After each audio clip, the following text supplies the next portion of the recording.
Jesus de Nazaré se considerava o Messias prometido de Israel? Cada vez se reconhece mais que ele acreditava que sim. A antiga esperança de Israel pelo ungido, pelo Mashiach, de Deus, tinha sobrevivido no século imediatamente anterior ao nascimento de Jesus.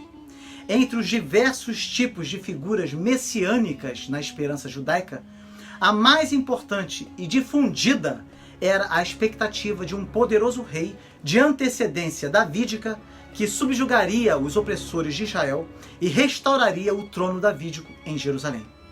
Escrito durante o período da ocupação romana de Jerusalém, antes da sua destruição no ano 70, o pseudoepígrafo Salmos de Salomão transborda veementemente do desejo judaico por um libertador messiânico majestoso. O salmista exalta a beleza do rei de Israel. Ele será compassivo com todas as nações, libertará do pecado, não enfraquecerá nos seus dias, será poderoso no Espírito Santo, pastoreará de forma fiel e justa o rebanho do Senhor. Mais do que um rei guerreiro, o Messias régio seria um pastor espiritual de Israel. Sem dúvida, é incontestável que a igreja no Novo Testamento considerava Jesus como o Messias prometido. A palavra grega para Messias é Christos, ou seja, Cristo, e se tornou tão propriamente associado ao nome Jesus que para Paulo é praticamente um sobrenome, Jesus Cristo. E também é usado com menos frequência Cristo Jesus. O próprio nome usado pelos seguidores de Jesus em 10 anos após a sua morte, cristãos, dá testemunho da centralidade da sua convicção de que Jesus era o Messias. O Evangelho de Marcos começa com as palavras: princípio do Evangelho de Jesus Cristo, o Filho de Deus. Assim como o Evangelho de João conclui a explicação de que estava escrito para que possais crer que Jesus é o Cristo, o Filho de Deus. A pergunta, então, é se eles chegaram a essa convicção comum por si mesmos ou se isso representava a autocompreensão de Jesus. A não ser que o próprio Jesus tenha expressado pretensões messiânicas, é difícil explicar a convicção unânime e difundida de que Jesus era o Messias. Pense só, por que, na ausência de qualquer reivindicação messiânica por parte de Jesus, os seguidores de Jesus chegariam a pensar nele como Messias, e por que não houve nenhuma forma não messiânica do movimento de Jesus? Craig Evans disse que a intensidade desse aspecto parece perdida para muitos que alegam que o reconhecimento de Jesus como Messias se originou somente no contexto pós-Páscoa. Não tivesse havido nenhum elemento messiânico no ensino ou atividade de Jesus, seria muito difícil entender de onde veio o messianismo pós-Páscoa. A ressurreição apenas não pode explicar essa convicção muito difundida, pois não há tradição messiânica pré-cristã que considerava a ressurreição como de alguma forma ou evidência da identidade messiânica de uma pessoa. Com respeito a esse último aspecto, Martin Engel ressalta que a noção de que um homem justo foi apontado como Messias por meio da ressurreição está totalmente desprovida de analogia. Nem a ressurreição, nem o translado ao paraíso tem nada a ver com a condição de Messias.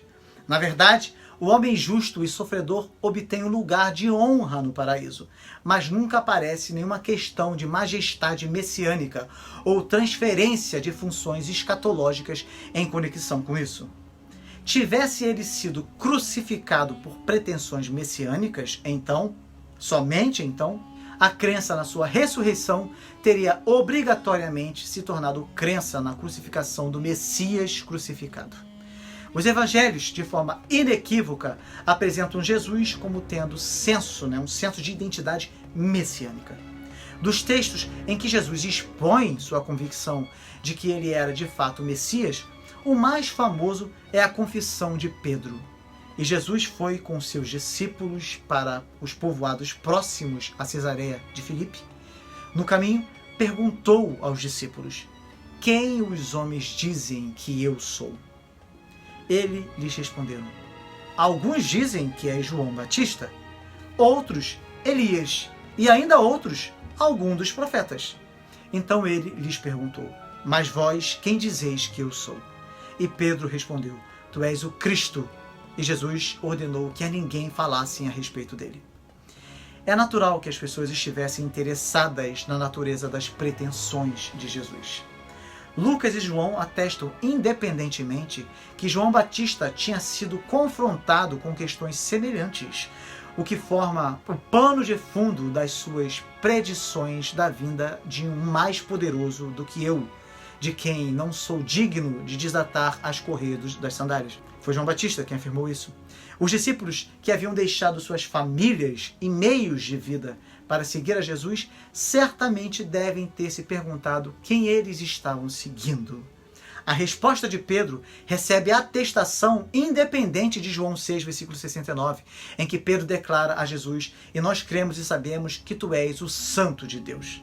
A menção a João Batista traz à memória o relato da mensagem final de João a Jesus, compartilhado por Mateus e Lucas. Da prisão, João envia discípulos a Jesus com a seguinte pergunta: Tu és aquele que deveria vir ou devemos esperar outro?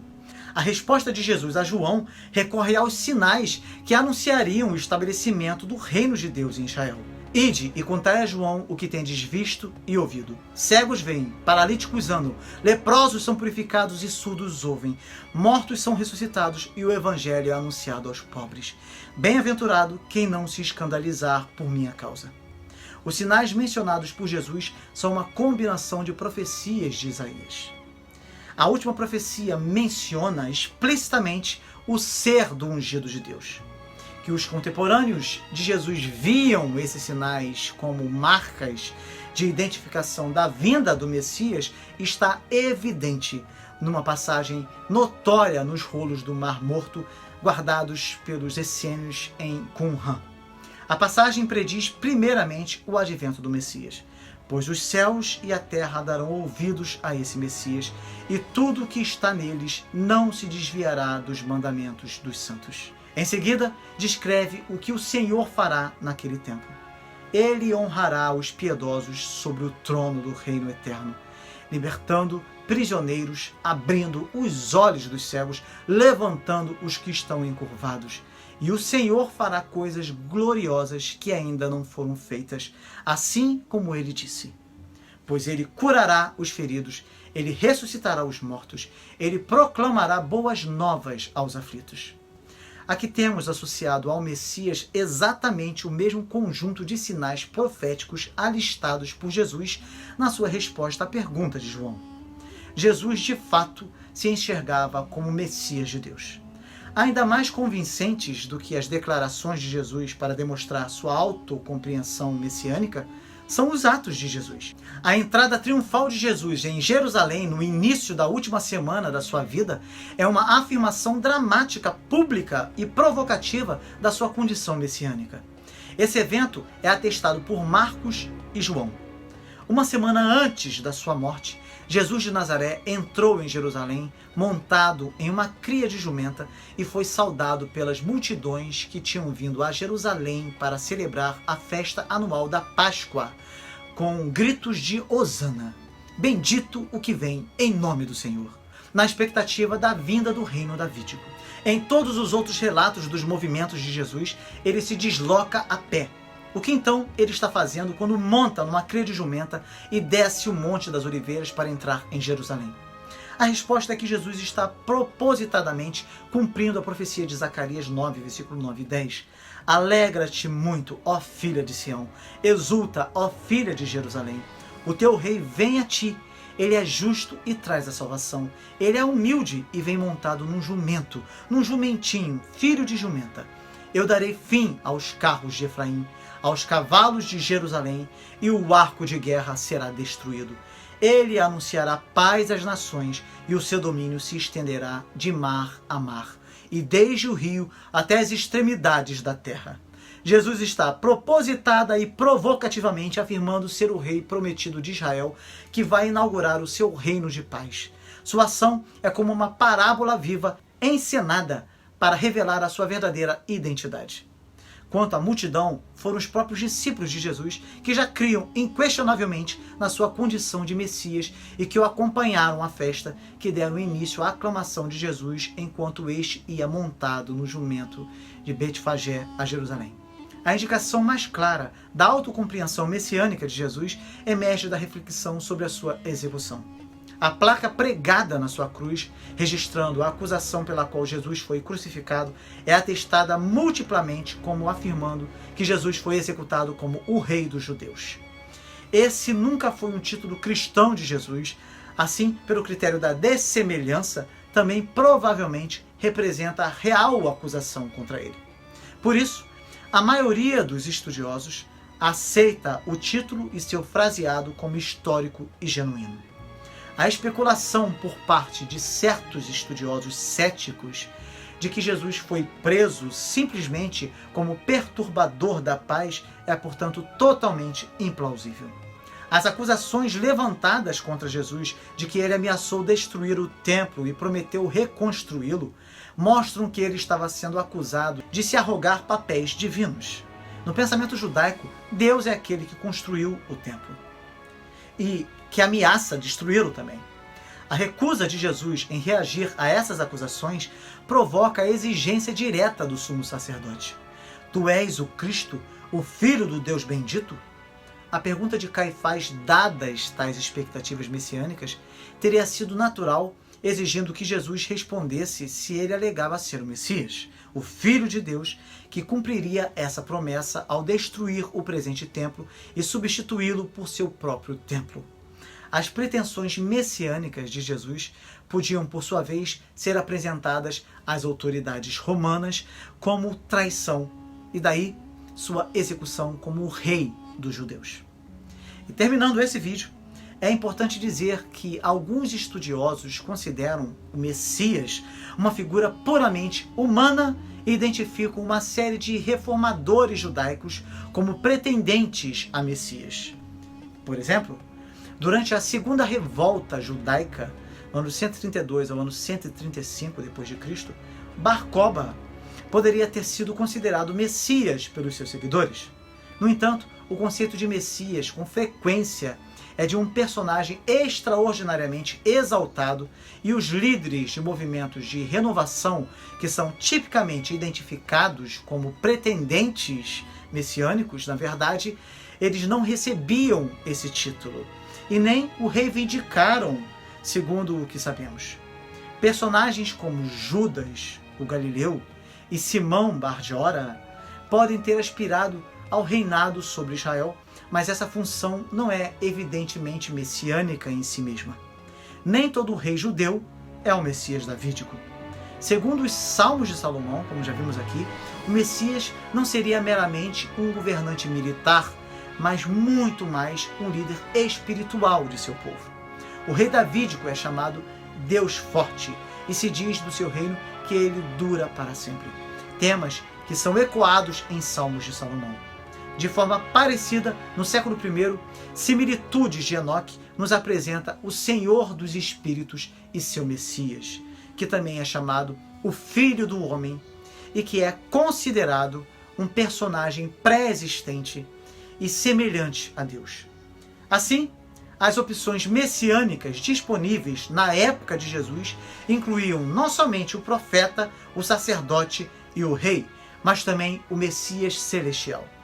No caso de Jesus, a proclamação de João Batista de que depois dele viria um mais poderoso do que ele, que batizaria com o Espírito Santo, é vista como o cumprimento de Malaquias 3, versículo 1. Enviarei o meu mensageiro que preparará o caminho diante de mim. E de repente, o Senhor, a quem buscais, o mensageiro da aliança, a quem desejais, virá ao seu templo. Isaías 40, versículo 3 nos diz assim: Voz do que clama, preparai o caminho do Senhor no deserto, endireitai ali uma estrada para o nosso Deus. Observe-se que, segundo essas profecias, é o próprio Senhor que está vindo. A questão relevante a ser apresentada aqui não é quem João esperava, mas como a pessoa vindo em cumprimento autoconsciente das predições de João, era quem Jesus pensava ser. É intrigante que no dito de Jesus sobre a pessoa de João Batista, o próprio Jesus identifica João como o mensageiro de Malaquias 3:1. Impressionante, não? Amanhã falaremos sobre o título Filho de Deus. Ore comigo. Senhor nosso Deus, Jesus é o Messias que foi enviado para a salvação e libertação do teu povo. Aleluia! Agradecemos a Ti pela clareza de Jesus, pela coragem de Jesus, pela força de Jesus, mas sobretudo pelo amor demonstrado por Ele até o fim. Jesus é o nosso Deus forte, cujo reino durará para sempre. Jesus é o grande profeta, o sumo sacerdote. Ele é o Rei dos Reis. Ele é o Messias celestial. Ele é o nosso Salvador. Obrigado, Deus, por tamanho privilégio. Nessa hora, deixamos a teus pés as nossas dificuldades. Tu conheces todas as coisas e, conhecendo, o Senhor não se mantém apático. Obrigado por isso, Deus de amor. Que as tuas infinitas misericórdias sejam derramadas sobre o teu povo, para que haja cura das enfermidades do corpo e da alma, para que os jovens sejam libertos das amarras de uma vida sem propósito e longe de ti, para que os casais sejam reconciliados sempre pelo amor verdadeiro que brota do teu trono, para que haja provisão nos lares e não falte nada para o teu povo, para que a tua paz seja derramada em cada coração, para que o teu amor reine em cada casa e o teu agir continue conduzindo o teu povo em triunfo sobre todos os problemas. Contempla, ó Deus, cada pedido registrado aqui nos comentários, que o teu povo tenha a alegria de ver os seus pedidos sendo atendidos por ti, para que a nossa felicidade seja completa. Em nome de Jesus, nosso Redentor e Conquistador da nossa alma. Amém.